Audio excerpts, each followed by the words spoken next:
आपकी ये मंदिर वाली जो जगह है वो कितने एकड़ में फैली हुई है? 22 एकड़ में, 22।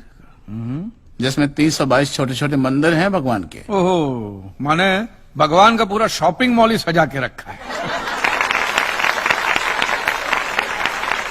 साइलेंस। और इन सारे मंदिरों में भगवान की सेवा के लिए 142 पुजारी हैं, समझा? आपके मंदिर के बाहर भिखारी कितने बैठते हो पता है आपको? क्या? भिखारी भिखारी अंदर की 320 मूर्तियां, 142 पुजारी याद है आपको, लेकिन आप ही के मंदिर के बाहर बरसों से कितने भिखारी बैठते हो याद है आपको? मिलॉर्ड, इनके मंदिर के बाहर जो भिखारी बैठते हो उसमें से किसी को भी मंदिर के अंदर एंट्री नहीं है। अब धूप हो बारिश हो बाहर सड़ते रहने का, अंदर पैर नहीं रखने का। ना मत कहना, ना मत कहना, ये आप ही के मंदिर के पुजारी ने मुझे बताया था। उसने तो मुझे ये भी बताया था महाराज कि कांजी भाई, ये केस अगर आपको जीतना है ना भैया तो हर सोमवार को आइए। तो मैंने पूछा मिलॉर्ड कि मैं कहाँ हूं?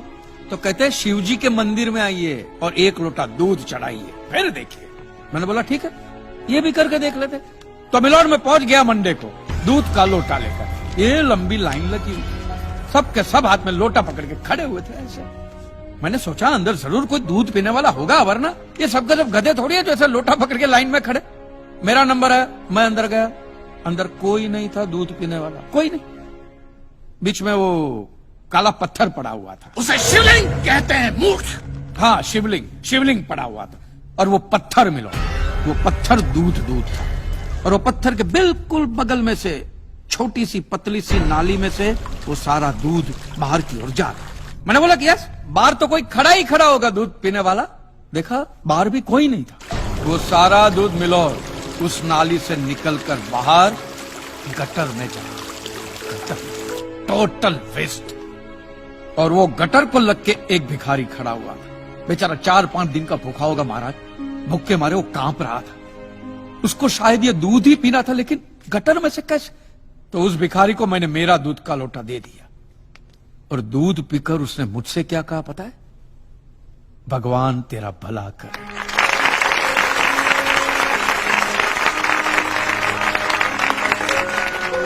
तो मंदिर में आने वाला एक एक इंसान वो पत्थर पे दूध डालने के बजाय किसी गरीब के पेट में डाले तो सबसे ज्यादा पुण्य मिलेगा, नहीं?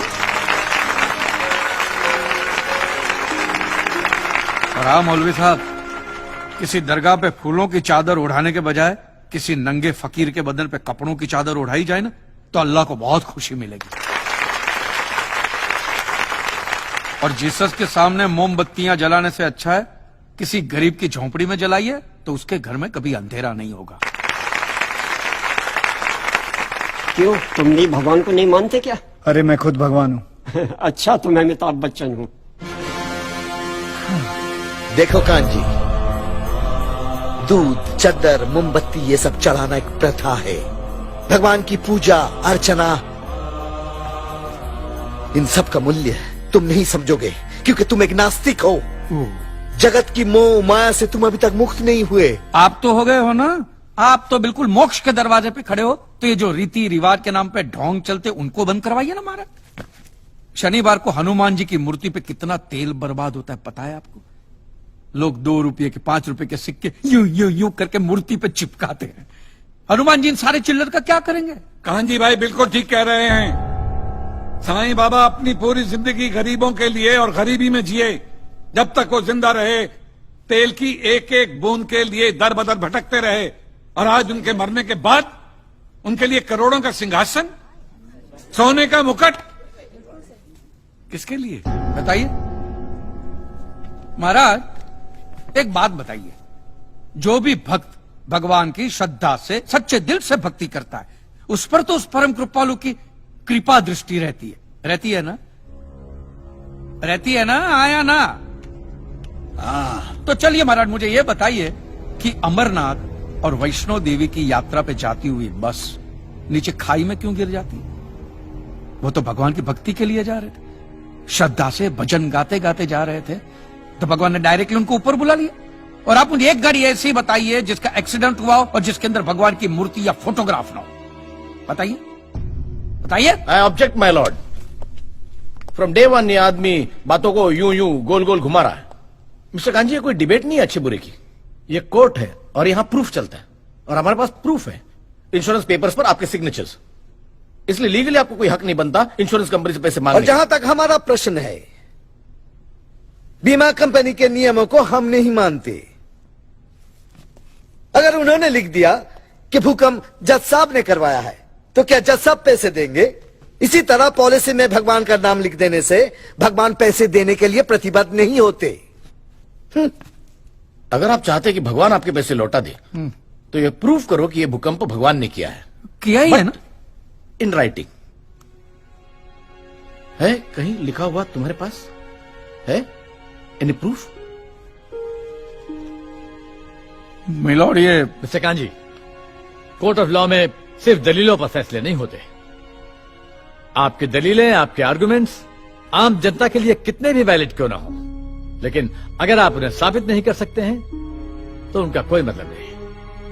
आपके पास कोई सबूत है? You may please proceed. Your honour, इससे पहले कि मिस्टर कांजी अपने तीखे और कटाक्ष भरे व्यूज बिना किसी रेफरेंस प्रदर्शित करें, मैं उनसे पूछना चाहता हूं कि उनके पास कोई प्रूफ है जिससे वो साबित कर सके कि उनकी दुकान भगवान ने गिराई है।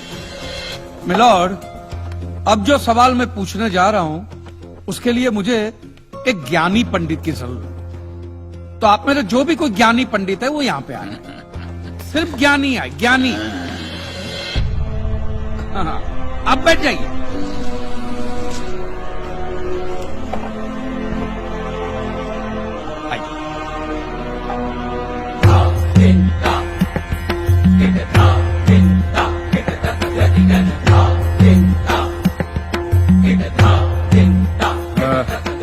महाराज, आप जो पंडित लोग आपके प्रवचन में जो शास्त्रों की बातें करते हैं, तो शास्त्रों में जो भी लिखा होता है वो सब सही होता है?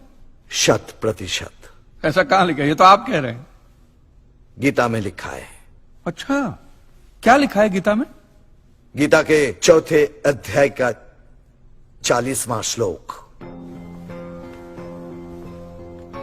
अज्ञस्य अश्रद्धानस्य संशयात्मा विनश्यति, नायम लोकस्ति ना परा ना सुखम संशयात्मना। मतलब क्या? इसका अर्थ है, जो अज्ञानी श्रद्धा विहीन मनुष्य शास्त्र पर संदेह या शक करता है, उसका विनाश निश्चित है। उसे भूलोक या परलोक कहीं भी शांति नहीं मिलती। समझा? ये बहुत इंटरेस्टिंग आइटम है। महाराज, आपको ये गीता में या शास्त्रों में कुछ भी समझ में आता है? हा? कि जो भी लीलाधर महाराज बोल रहे उसमें बस ऐसे समझा समझा करके हाथ हिला रहे हैं। मिलॉर्ड, वो स्कूल में छोटे छोटे बच्चे होते, उनको प्रेयर कभी पूरी याद नहीं रहती, तो बेचारे आंख बंद करके ऐसे करके होंठ हिलाते, वो होंठ हिलाते, ये हाथ हिलाते। एक कांजी, तूने एक सिद्ध साधु का अपमान किया है, तो तुझे नरक में भी जगह नहीं मिलेगी। कहां से मिलेगी महाराज? आप लोगों ने पहले से ही वहां कुल्ले टिका के रखे हैं।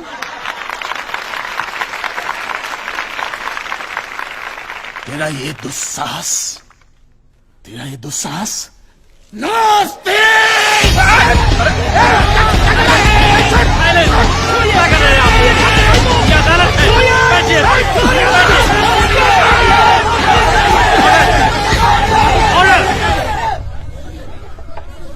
बैठ जाइए।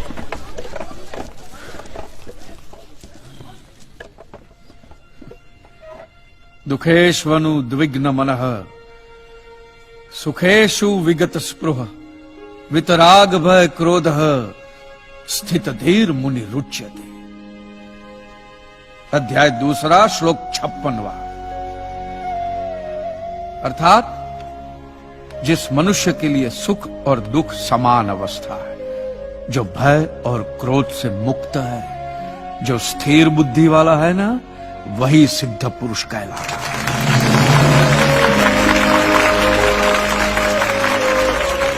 ये मुझे गीता सिखाएंगे? अरे ये क्या गीता सिखाएंगे मिलॉर्ड? इन लोगों की तो आईक्यू भी रूम टेम्परेचर से लो है। आपको 2 बात किया कही मैंने उकसाने के लिए, भड़काने के लिए, मुझे मारने चले हैं। ऐसी है आपकी सिद्धि सिद्धेश्वर? मिस्टर कांजी, उनकी सिद्धि क्या है, यह कोर्ट का मुद्दा नहीं है। कोर्ट का मुद्दा यह है कि आपकी दुकान किसने गिराई। भगवान ने गिराई है। ये आप फैसला सुना रहे। फैसला सुनाना जज साहब का काम है, आपका नहीं। आपको तो सिर्फ प्रूफ करना है कि उस दिन जो भूकंप आया वो भगवान की वजह से आया था, जो प्रूफ करना इम्पॉसिबल है। Relax relax relax, nothing is impossible. Swami ji एक बात बताइए, भगवान ने ही ये भगवत गीता कही है, कही है, और भगवत गीता में जो भी कहा गया है वो सब सच है? 100%। Point to be noted milord. तो मुझे एक बात बताइए कि भगवान ने भगवत गीता के 9वें अध्याय के 8वें श्लोक में क्यों ऐसा कहा है कि पूरी सृष्टि का सर्जन मेरी इच्छा से हुआ, इसका विनाश भी मेरी इच्छा से होगा, ये पूरी सृष्टि मेरी इच्छा के अधीन है, इसके सर्जन और विनाश के लिए सिर्फ मैं और मैं ही जिम्मेदार हूं। और ये देखिए मिलॉर्ड, ये बाइबल में भी कहा गया है, Aiza chapter 54 verse 16 See, it is I who have created the smith who blows the fire of coals and produces a weapon fit for his purpose. I have also created the ravager to destroy. अब ये देखिए, ये कुरान शरीफ में भी है। सूरह जलजला 99 आयत 1 से 8 में भी लिखा है कि जब जमीन अपनी पूरी शिद्दत के साथ हिला डाली जाएगी और जमीन अपने अंदर के सारे बोझ को निकालकर बाहर डाल देगी और इंसान कहेगा कि ये उसको क्या हो रहा है, उस दिन वो अपने ऊपर बीते हालात बयां करेगी, क्योंकि तेरे रब ने उसे ऐसा करने का आदेश दिया होगा। रब ने।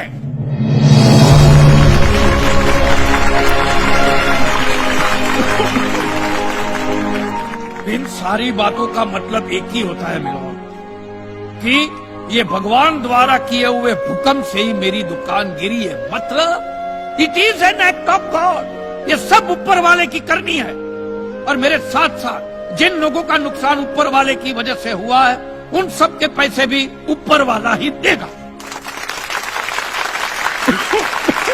नहीं तो उनके कलेक्शन एजेंट।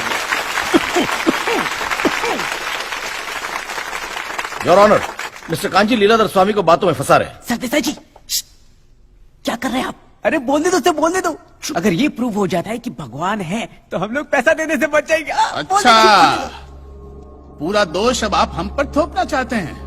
अपनी स्कीम से बचने के लिए आप भगवान का नाम नहीं ले सकते, क्योंकि भगवान पर सिर्फ हमारा कॉपीराइट है। कॉपीराइट?